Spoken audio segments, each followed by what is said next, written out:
This is Sena your resident DIYer. And today we're going to talk about mushrooms. Hi! Oh boy, mushrooms! Yeah! Hello! Good to see you. Sorry I missed your birthday. Don't worry about it, Rachel. It's nice to see you.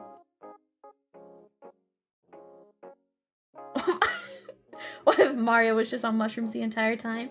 I mean, that or he was high on sewer fumes, right? I mean, it's pretty psychedelic. Hello. Mushrooms, the Lovecraftian entities of Earth. Yes. Yeah. Yeah. So, I don't know what I was gonna say. I lost my thought. Sorry. I'm just gonna get right into it, I think. Yeah. Mushrooms, my beloved. Hi, Bags. Hi, Bagsley. Nice to see you. Okay.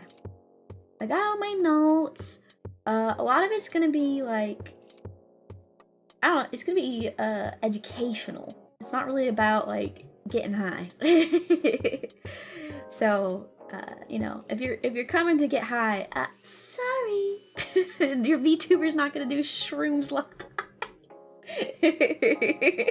Okay, let me okay. Alrighty.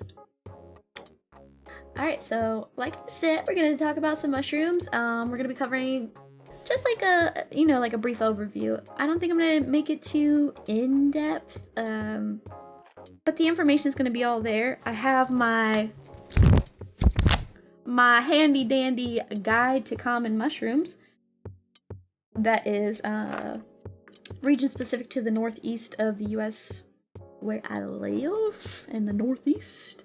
So that way I can kind of refer to this a little bit, but also because it's just like a handy dandy thing that if you are actually interested in foraging should probably have, that is also region specific to wherever you're at. Wait, we aren't getting high? Then what are mushrooms even for? To eat, to take care of things? We'll get into it. We'll get into it. You're getting ahead of yourself. Go full autistic? Yeah. I like mushrooms on pizza? Yeah. Okay. So, and that's the art I drew, because I don't know why I was just feeling artsy. So, portobellos. Portobellos are also portobellas and white buttons and the buttons. And creminis. They're all the same, I believe, actually. Did you know that? They're just at different stages of maturity and growth. But anyway, this is the topic outline. I was surprised that there was like something that actually had the exact like what I was looking for, so that's super cool. But so number one, we're gonna be discussing what exactly are mushrooms, you know, and what they do in their environment and what they're meant to be for, all the things. Then we'll discuss benefits of edible, inedible, and medicinal, and then medicinal. And then we'll be discussing different varieties, and then identification and precautions, as well as foraging to wrap up. Cancer mushroom. Yeah, there are some like ones that are like potentially known to reduce your chances of cancer. Do I know if it's true? I don't know. I think that the answers to a lot of things in life are probably found amongst us in nature of whatever God created, so. But yeah. Alright. What are mushrooms, fungus, and mycology? Mycology is known as the study of mushrooms. That is exactly what it means. It's the study of mushrooms. Mycology, mushrooms, okay? What are mushrooms? Mushrooms are the reproductive structure produced by some fungi, i.e., you're eating its penis. I know, so bad. But yeah, it's the reproductive structure. And when you think about it, it makes sense, because how does a mushroom spread its seed except by coming up out of the ground and releasing its spores? So, I knew a mycologist. He was a real fun guy. I'm sure, actually. And then function. Mushrooms are quite literally all about the circle of life. Like, you know, Lion King, mushrooms are like the OG circle of life. There is a really good Netflix documentary that I would highly recommend. It goes through it a lot, but it is essentially most mushrooms in any given forest or ecosystem have a wide network of like webbing all underneath the forest floor, where they're just like, it's one giant organism. So if you see some sprouting up in one area and then in another area, they could potentially be still part of the same organism, rather than just like random mushrooms popping up. It's like, it's cool. But let's see, it's a wood wide web, yeah. And the mushrooms are in fact the fruit of the fungus, and the fungus is what is all throughout the forest floor. And mushrooms, as their job is to break down dead and decaying things, whether it be, you know, trees or leaves or bark or sometimes even animals. They provide the nutrients after the fact to whatever is growing there. There's certain types of fungi, when they have a fungal infection on something, that can actually provide benefits to things in the forest. But yeah, so they're literally the fruit of an entire mycorrhizal network, and it connects trees through tiny threads called mycelium. So mycelium connects all these trees. They're literally like the telephones. I don't know. It's really, really, really, really, really cool. Yeah. The ground net. Yeah. They're very much hive mind. Yeah. So, and then a link pin is the tree fungi networks are hub trees. So like the mother trees, it's usually an older or seasoned tree of the forest that the mushroom originally starts its like community and starts its network usually there at the mother tree. So it's just so freaking cool. But yeah, there's so much going on underneath your feet anytime you enter a forest, and it's just like all connected, and mushrooms help connect trees to each other, help connect, you know, the wildlife to each other. And it's like, scientists have tried to measure like essentially like the neurons of how like they communicate, and you can see like things lighting up and the way that they like essentially pass information on. It's really cool. It's really cool. They'll take over one day. Yeah, probably. That's okay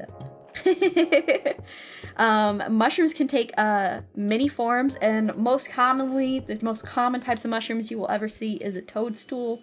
You know, your classic like stem with a cap. Sometimes they do take really interesting forms. And I can show you probably like one of the most interesting forms I've ever seen are gonna be stinkhorns. Stinkhorns always have really interesting shapes, but let me see. I think this one's probably the coolest one. It's called a basket stinkhorn. Yeah, these babies, they're super cool.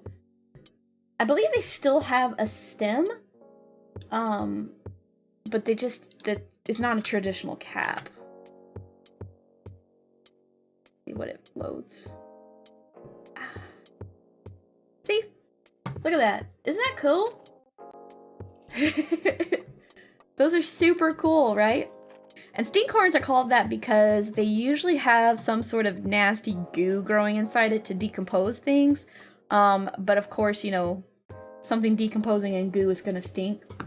Some other stinkhorns release like actual spores out, and the gas itself smells sulfuric, which is why they're called stinkhorns. And then some of them literally smell like death, because what are they doing but, you know, feasting on decay. Makes sense. Looks beautiful? Yeah, it's really cool. It's really cool.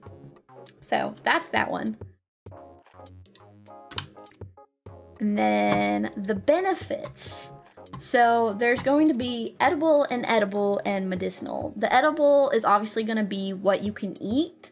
And I have a list for you of the 10 most popular edible mushrooms. And that would be the #1 most common edible mushroom that you will ever find is a button, a white button, which is technically a portobello.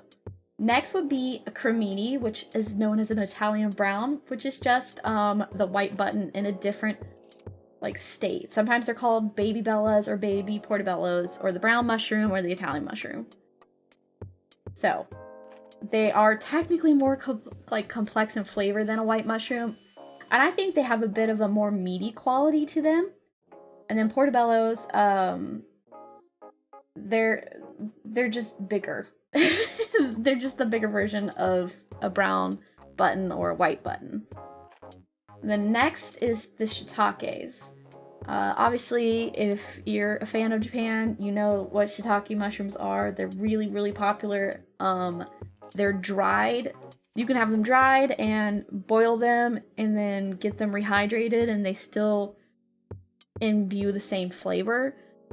Usually, when it comes to mushrooms, me personally, I will say until I'm blue in the face, cook it dry in a pan. I mean, you can wash them off. A lot of times you do actually end up having to wash them, even though people recommend against it. If you cook it this way, you don't ever have to worry about it being rubbery. So wash it off really good, because where is it found in dirt and debris? And then, you know, grocery store bought ones are found, you know, they're grown out of like fertilizer. And what is fertilizer besides cow shit? So obviously wash your shit. You wash it, and then you can slice it up however you want to do it. Put it in your pan dry. No oil, no butter, dry. With a little bit of salt to draw out the water. Wood, yeah. Yeah, I mean, it's usually grown on a big, like, chunk. Yes, I understand it's grown on logs, and then, like, plastic wrap, and yeah. But they do use stuff to try and feed it faster. But, nope, no olive oil. Completely dry first to draw out the water. Once it's gotten to a point where it's drawn out the water, wash it with dish soap. No, we don't do that here. We do not do that here. You'll use the salt to draw out the water content, and then you can add your oils. I promise you, it will be so meaty and tender. No rubbery taste to it. It's great. It's great. It's great. That's like using soap on a potato. Don't use soap on food. It's food. You don't eat soap. Why would you use soap on food? You don't eat soap. So, apparently they make mushroom brushes too, but I go the Alton Brown route. No single taskers. Then the next one is going to be oysters. That's #5. I've had oysters. They're also really meaty in flavor. Porcinis. I've never gotten to have porcinis. And morels. I've had morels. They're really good. The texture's a little weird, but they're really good. And then the enokis. That's probably my favorite flavor-wise. Wrap it in some bacon, cook it up real good. Super good, super good. And then chanterelles. I've had chanterelles dried and then rehydrated, but I've never had them fresh. And I feel like if I had them fresh, they'd be amazing. And then last is maitakes, which is like also super good. King oyster mushrooms are really good. Trumpets are also really good. If you cut them up right, you can get them to taste almost like seafood-ish. There's like a couple on my list that I want to try, like lobster's mushroom and hen of the woods and lion's mane. And there's some lion's mane and hen of the woods in my area. I just have to take the time to go foraging and when the weather's right. So kind of like striking the lottery to get it right. So, but those are like the most common, most popular mushrooms in the US to eat. Do you plan to do any growing? I really want to do foraging first, but I might grow some shiitakes because I can't find them in stores where I'm at because I'm just too rural. If I went like a couple hours downstate, I could probably find some stuff, but I'm not gonna do that just for some mushrooms. That's a little silly. it's a bit of a waste of gas. Honey fungus is good if you can find it. I don't know. I don't know. Are truffles mushrooms? Yeah, truffles are mushrooms. I really do not like truffles. I think they taste, I don't know. They taste like gasoline. Like it's just like how gasoline smells. I don't know. I've had black truffle oil added to things and been like just pissed off. So, I don't know. Maybe I just don't have expensive taste. They are pricey too because they're really hard to come by and you can't grow them. So, last year a lady came into my shop, asked if I liked mushrooms, and gave me a bag of freshly foraged morels. I was nervous to eat them because of that, but they were tasty in the end. Oh yeah, morels are hard to mistake as well. So, it's really nice to actually be able to give them away because it's like, those are one of the really identifiable ones. But we'll talk on that in a sec. But thank you. Thanks. And then there's obviously the toxic mushrooms, like really poisonous. You got the California agaricus. It's poisonous. And then you have the death cap. You have the inky mushroom, the felt ring, the yellow staining mushroom, the American abrupt bulbed lepidella, sunshine amanita, the chlorine lepidella, false death cap, the Coker's amanita, booted amanita, European amanita. It's a lot of amanitas. Amanitas are just like, by and large, a no-go. The fly agaric, also known as the Amanita muscara, it's this red and white dotted one. They're generally toxic. To even use it for medicinal purposes, you have to cook it at a very specific temperature, dehydrate it at a very specific even temperature the whole time, and it's just too much of a risk. So it's kind of like recommended against. When you talk about like shrooms and psilocybin, which we'll do next, fly agaric is not like a go-to. Then you got the royal fly agaric, the false blusher, green spored parasol. So a lot of them are ones that are like amanita adjacent.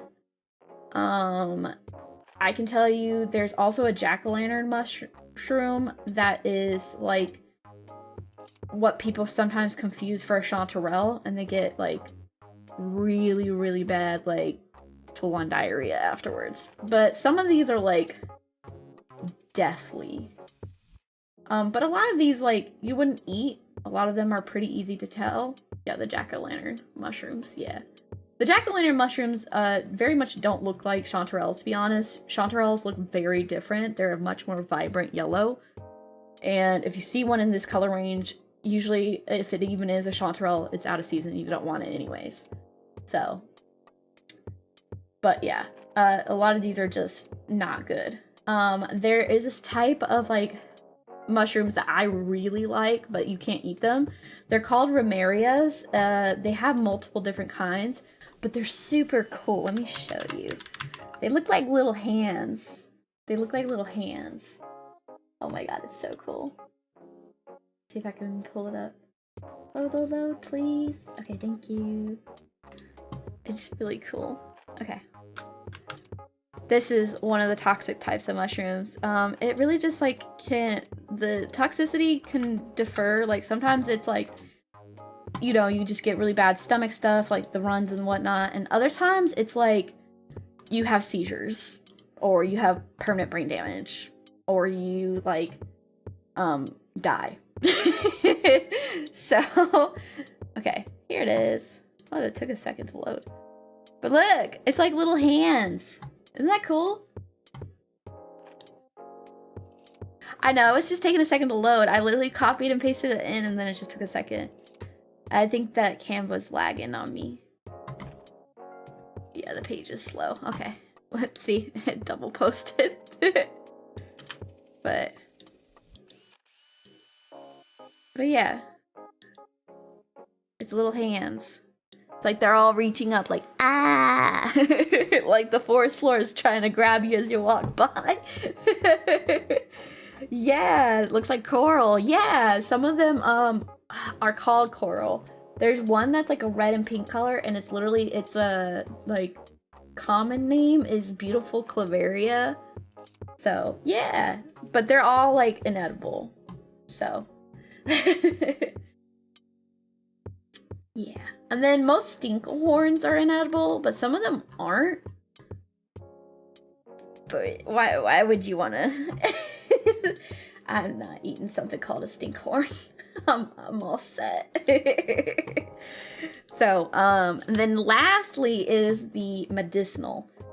There's the reishi or the reishi, and a lot of people put that into a powder into teas, and it's part of like Eastern medicine. And then lion's mane as well, and like places like Whole Foods sells them in like little capsules as pills to take.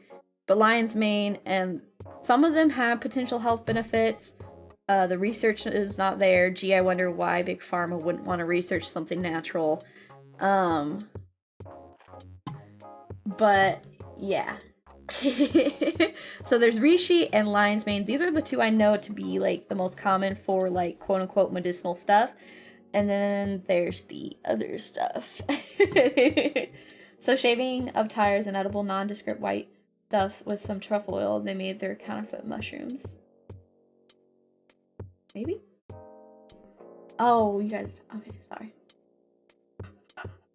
I was trying to keep up. Okay, so what mushrooms that you can take for medicine is known as psilocybin or psilocybin mushrooms. And they usually contain hallucinogenic substances, psilocybin, psilocin, baeocystin, and norvocystin. Sorry, I'm probably really butchering that. And they're collected and grown as an entheogen and recreational drug, despite being illegal in many countries. The most common are going to be like, okay, so they're called like different things too. So like there's the scientific names, and then there's the like, I guess, more common names. But like there's singers, hesslers, guzmdovs, bashirs, morals, pats, pecks, cook and massey.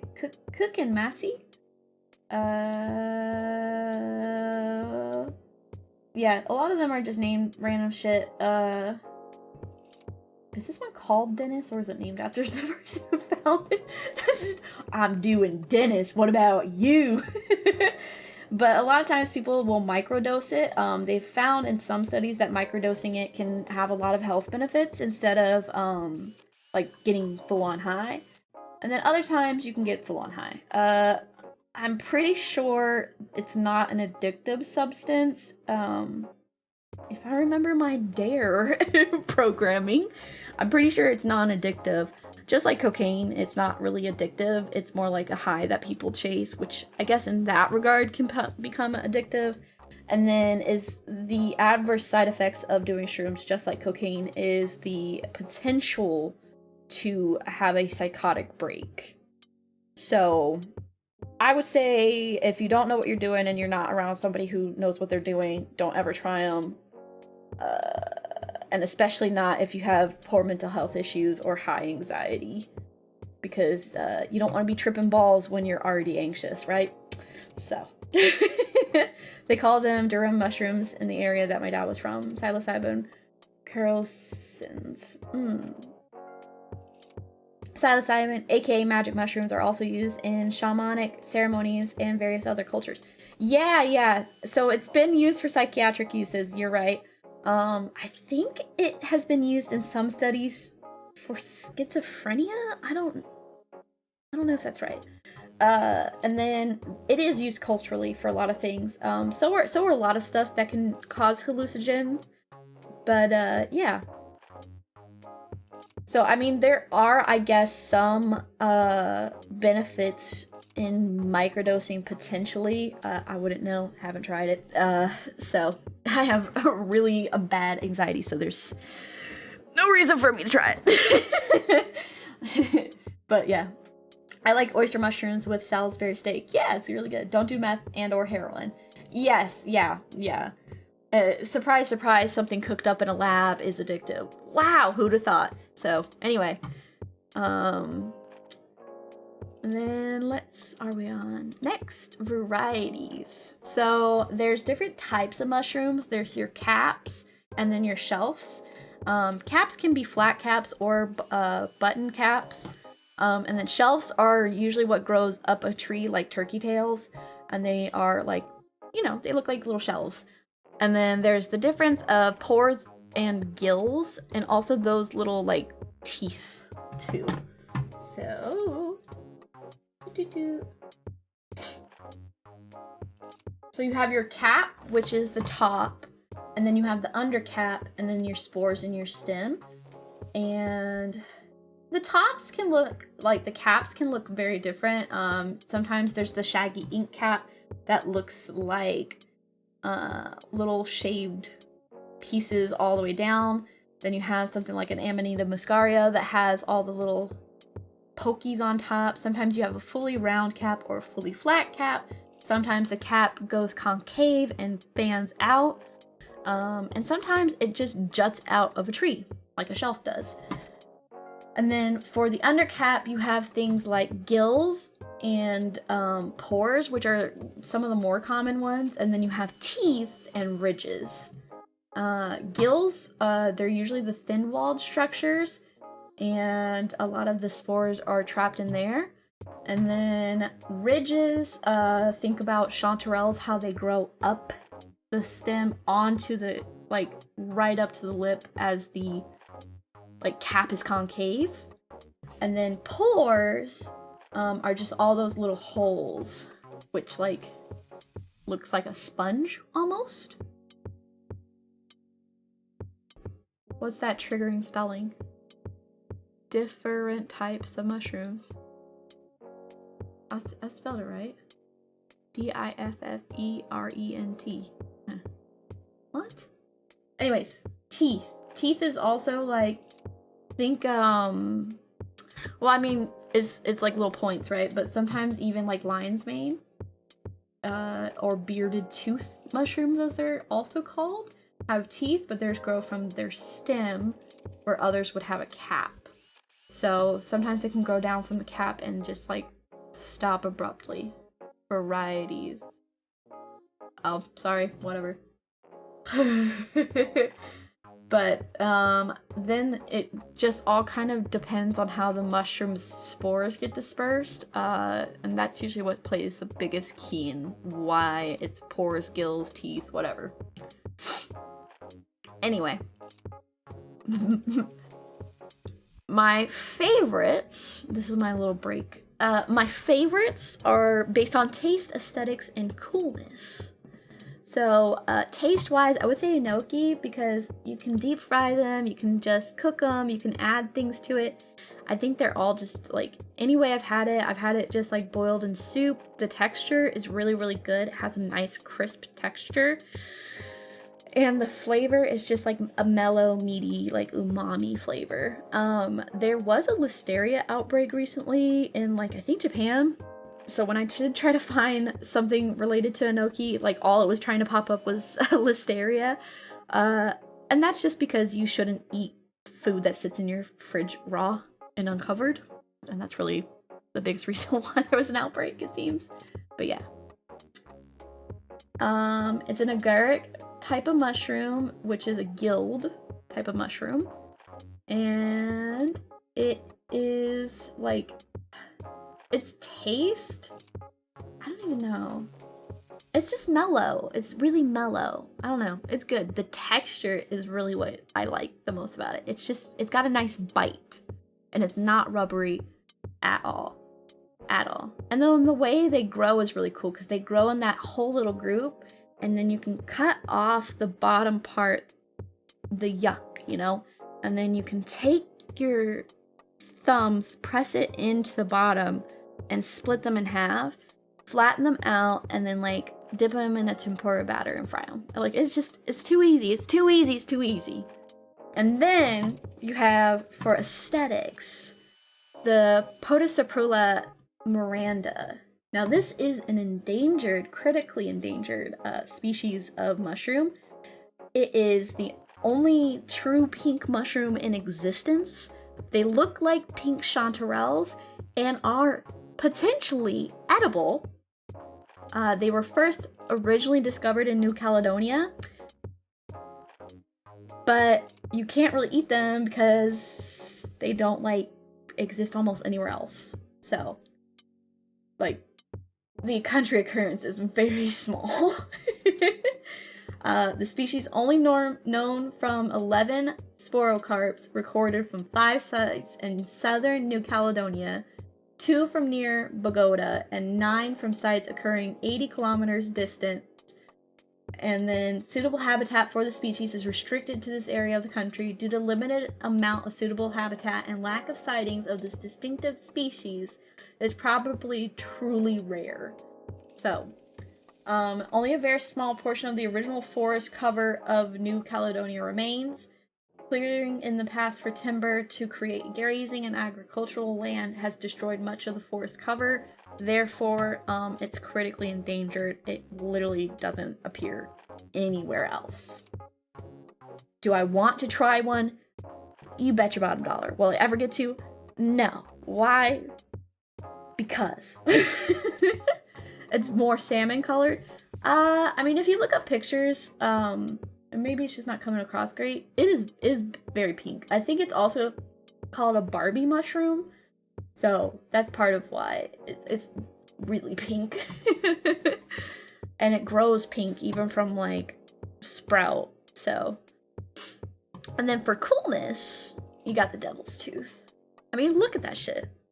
So I was in between the basket stinkhorn, which I showed at the beginning, and then the devil's tooth. I just think it's super cool. So throw it on the Barbie. But yeah, so it was first described by American mycologists in 1913. So it was first originally found in 1913. This is like one of the rarest to come across. Like one of the rarest to come across. It has multiple different names. It's been called strawberries and cream, the bleeding hydnellum, the bleeding tooth fungus, red juice tooth, and the devil's tooth. It can grow in these little like things, or it can grow really freaking huge. Let me pull up a picture. Like huge. Let me see. Yeah, this shit. So like, if you're going, why is it called the devil's tooth? It doesn't even look like a tooth. This is so stupid. Ugh. Look at this shit. This shit's crazy. Look at that. What the hell? What is that? What is that? Huh? It's an alien. It's an alien. You can't tell me otherwise. Let me see. So it has a mutualistic relationship with the roots of certain trees. It's referred to as a host, in which the fungus exchanges minerals and amino acids extracted from the soil for fixed carbon from the host. So it feeds off of the carbon in trees. Let me see. I'm trying to find. I should have wrote it down. They're not known to be poisonous, but they're not edible due to their foul taste. So, like, you could technically eat tree farts, yeah. You could technically eat it, but you wouldn't like it very much. Their taste is described as acrid, and it is potentially even, like, nasty when dried. Foul? No, not like chicken. Then they are considered a huge prize to people who use natural dyes because of how bright it is. The colors may range from beige, when no mordant is used, to various shades of blue or green depending on the mordant added. So it can get really bright, I guess. I thought it would be red. That's more... Huh, interesting. Okay, the fungus has a wide distribution as well, so it can be grown in North America. It's more particularly common in the Pacific Northwest, and it extends north to Alaska and east to North Carolina. And then it's all along the Oregon and Washington coast, though. And then it can also be found in Scotland, Italy, Germany, and then the Netherlands, as well as the Czech Republic. But there have been reports in Iran and Korea of sightings of this mushroom. So it gets around. Well, that's just like your opinion, man. Okay. Let me see. The subterranean of the fungus grows a sheath of tissue around the rootlets, a broad range of tree species. As the fungus produces enzymes that mineralize organic compounds and facilitate the transfer of nutrients to the tree. I'm trying to see what the hell is the red stuff. The flesh is pinkish brown. The spore print is brown. A lot of times spore prints are brown. They're usually like anywhere from yellow to brown, sometimes black. Sometimes they can be bright though. And then there's some mushrooms that glow in the dark. I should have included that. Similar species, there's not a whole lot that look like it. Older specimens don't seem to drip or bleed a red juice. What is the red juice in a devil's tooth? Let me see. What is the red juice in devil's tooth mushrooms? Let me see. Oh, wow. Okay. Young and actively growing, the whitish mushroom appears to bleed from its pores. The gooey red liquid is actually a sap caused by a process called guttation. So essentially, it's just like whatever they couldn't process, or like the leftover. It's just sweaty. It's sweating. But yeah, they're super cool, aren't they? Gosh, so weird. They look like little aliens. Okay. It's mushroom poo. Shit juice. Yeah, great. The red things are boba. Anyways, identification. Okay, there are some precautions for identifying things. You should always think about buying a field guide. They make books that fit into small bags or even your pocket. Mine is pocket sized. And it is specific to your region for the purpose of identifying mushrooms. They have things that are more common to identify, things that are easier to identify. I would always say don't take risks when it comes to putting something into your body. I know, rules, but you don't want to eat a mushroom only once, if you know what I mean. And then tap, tap, tap. That is super important for mushrooms. If you come across one and you know it's safe to touch, tap it. That helps spread its spores. So you just go down and you just tap, tap, tap, and it spreads spores. You don't have to like smash it, you just tap it. Don't tap a puffball though, it might tap back. Okay, some mushrooms you don't want to touch at all because they'll just explode. So, there's that. Puffballs are one of them. Technically puffballs are edible too, but I would not want to risk it. And then for foraging, once again, buy a field guide. Take some courses. A lot of places offer foraging courses. I would recommend it. I'm hoping to take some this fall and get like my little certification so that way I can like forage for it legally and then potentially even sell them. So yeah, that'd be cool. I'm hoping to do some moral hunting like I said, and some chanterelle hunting this season. And then if you're in search of edible/medicinal fungi, make sure they're extremely identifiable, okay? You don't want to pick a button. Tons of button mushrooms. Almost every mushroom out there is gonna be a brown button. You don't want to pick the brown button. Otherwise, if you do have the proper training, you can always do spore printing, and that is usually the best way to identify something if it's hard to identify. And then number 3, bring a small kit and head out. By small kit, I would say bring, obviously your guide, bring a book, a blank book to spore print on, And then if you're going to be walking back with mushrooms, I suggest bringing like a paper sack or like a paper bag, you know, like the lunch bags that you used to go to school with.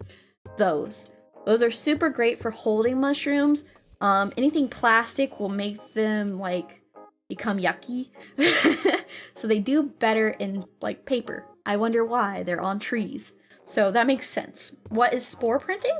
Okay, so spore printing is the best way to identify a mushroom.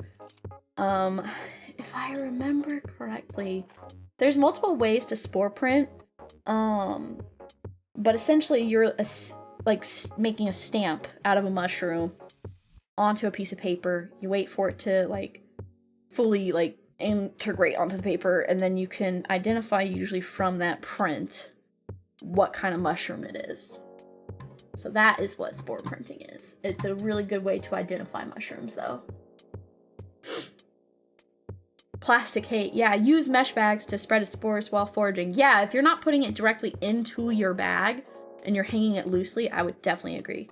But if you're putting it directly into your bag, do your tap tap taps, pull it out, and then put it into a paper bag.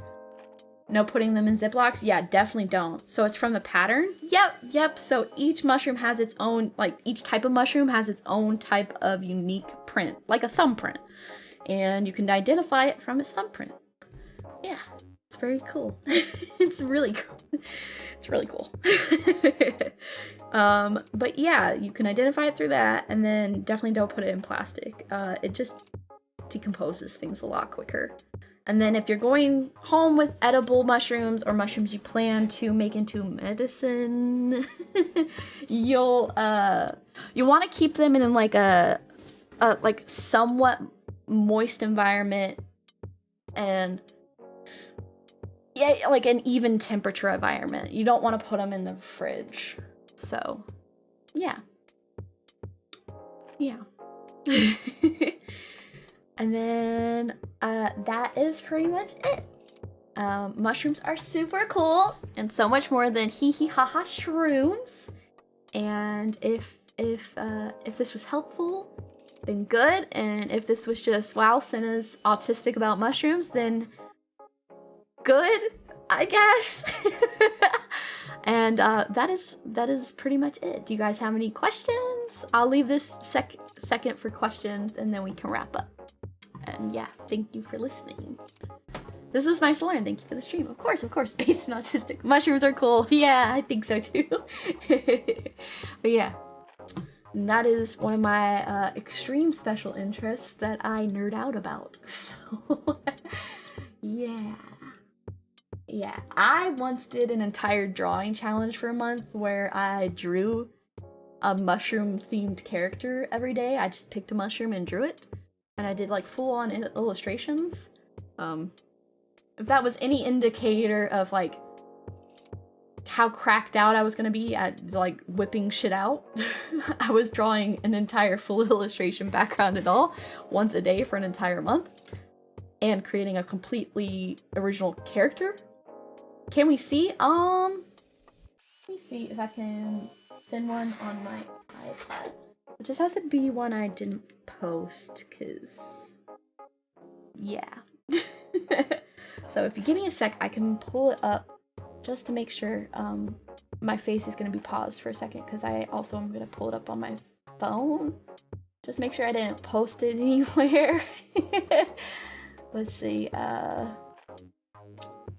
can't do that one. Okay, so I would do all kinds of different mushrooms. Let me see. Let me go on Instagram. I used to have an artist account on Instagram. It's super inactive, but still, I gotta be careful. Okay, let me see what I got on here. Oh, dang. Well, shit. Let me... Settings. Privacy. Private account. There you go. There. That should probably make it easier for me. Okay. I'll show you the one I really liked. Well, I have two that I really liked, but I made a whole bunch of different types of mushrooms based off of characters. Let me go to my folder here and pick one out. But yeah, I have, let me see, how many days of mushrooms? 31 different separate characters. Don't judge my art style. This is from like 3 years ago. Okay, let's see. Oh, this is easy. Let me show this one. JPEG, send this to myself on Discord. Okay. Shroom's so strong, I'm talking to anime women. Don't yab. No, I know. Don't yab before you post. Yeah, I know. This one is not posted anywhere. Right? Yeah, this one's not posted.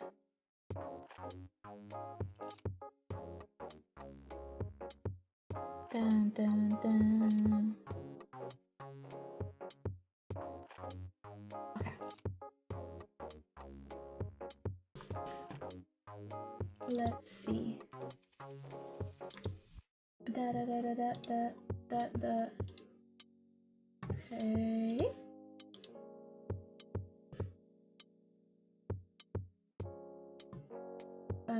Copy image, and I'll paste it in.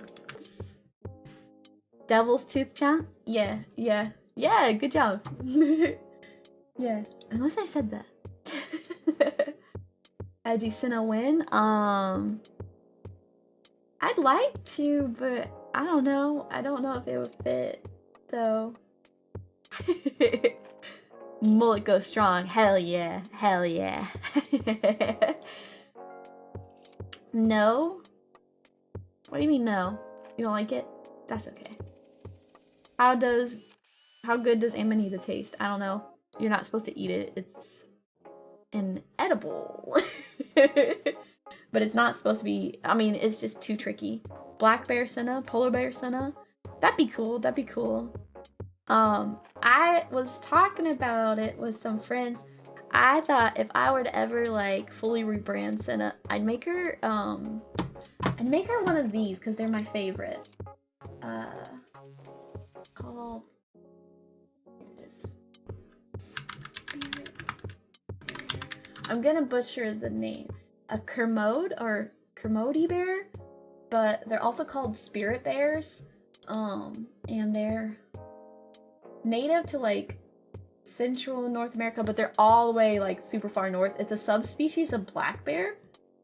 But they kind of look like a polar and a grizzly mixed together, but it's a subspecies. And it's like this peachy colored. It's like the best color in the world and a bear.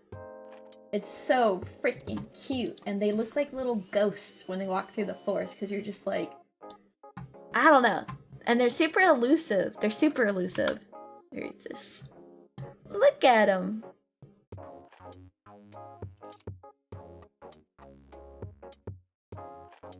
There. Look at him. Isn't he cute? Kermode bears? Spirit bears? It's Kermode. I don't really want it. Like, I feel like if it's Kermode, it sounds too much like commode, and I just don't like that, so. It's an albino black bear? It's not albino though, because its eyes are dark, so it doesn't have albinism. It's not true albinism. It's lacking melanin, but it's not a true albino. So, it's actually like a full-on subspecies, and they're found, primarily like northern, like PNW into Canada, like Alaska even. For a little while, people thought it was a grizzly polar bear mix because it was found so, like, often in Alaska. I think they can breed with normal black bears. Yeah, they can. World's most lost polar bear. Cute but dangerous. Oh, yeah. Like bears. Or me. Haha. Growler bears. They'll only live in British Columbia. Is that true? I feel like there's been sightings in Washington, even. But yeah. So a subset of brown grizzly? No, it's a subset of black bears. Yeah. Yeah. But yeah. I'd do like a recolor of that with like more peachy tones. But that's just because like a peachy orange is probably like my favorite color. So but yeah. Maybe they're spreading. They could be. They could be. I don't know.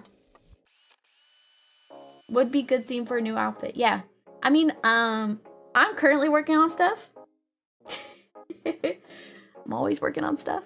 So, you know, if I just show up with a new model, so be it.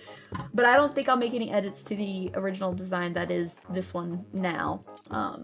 Besides this outfits and stuff. But yeah.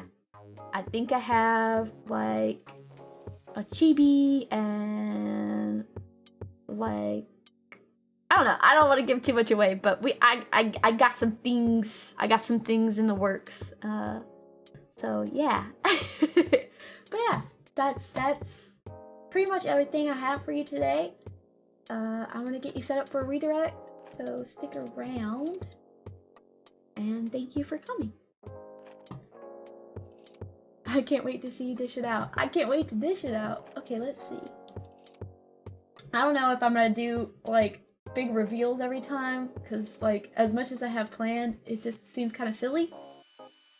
So, but yeah, let's see. What's in here? Picking at random. Okay. Alright, thank you for coming. Bye bye bye bye bye bye bye bye bye.